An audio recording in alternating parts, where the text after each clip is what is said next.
A skier is racing through the snow. Speeding up makes him early, slowing down makes him incredibly late. Taking the exact average speed to arrive perfectly on time feels logical. But it's totally wrong. Can you escape the trap? Imagine a skier meticulously planning his journey across a snowy wilderness.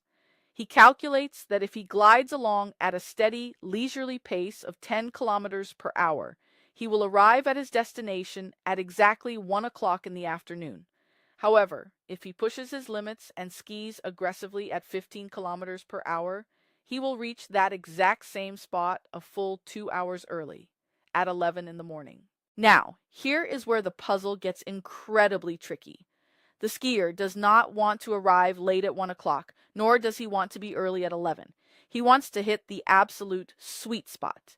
To arrive right in the middle, at exactly 12 noon, what precise speed must he maintain? It sounds like a simple calculation at first glance, but is finding the middle ground truly that obvious? It is unbelievably tempting to just split the difference. Since noon is exactly halfway between 11 and 1, almost everyone assumes the speed must be exactly halfway between 10 and 15. That gives 12.5, right? Absolutely wrong. Speed and time are inversely proportional. They do not just scale symmetrically like a simple addition problem.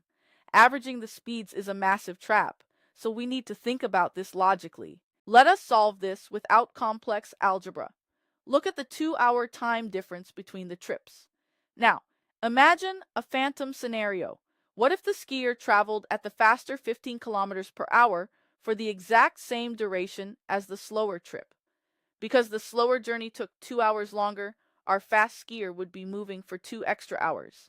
In that time, he covers an additional 30 kilometers. Next, we analyze the speed difference. Our fast trip is exactly 5 kilometers per hour faster than the slow one. Ask yourself, how long does it take to build a massive 30-kilometer lead when you are only gaining 5 kilometers every single hour? By simply dividing 30 by 5, we unlock a crucial piece of the puzzle. The slower, leisurely trip must have taken exactly 6 hours to complete. Now the mystery is unraveling rapidly. We know the slow skier traveled at 10 kilometers per hour for 6 hours. Multiply those together, and we discover the total trail distance is exactly 60 kilometers. Even better, if a 6-hour journey finishes at 1 o'clock in the afternoon, we can just rewind the clock. Counting back 6 hours reveals his secret starting time was exactly 7 in the morning. We finally have everything we need.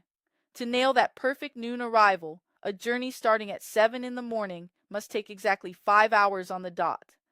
To cover a 60-kilometer trail in exactly 5 hours, we do one last simple piece of math. Divide 60 by 5, and you get your true answer. The skier must maintain a steady, unyielding speed of exactly 12 kilometers per hour.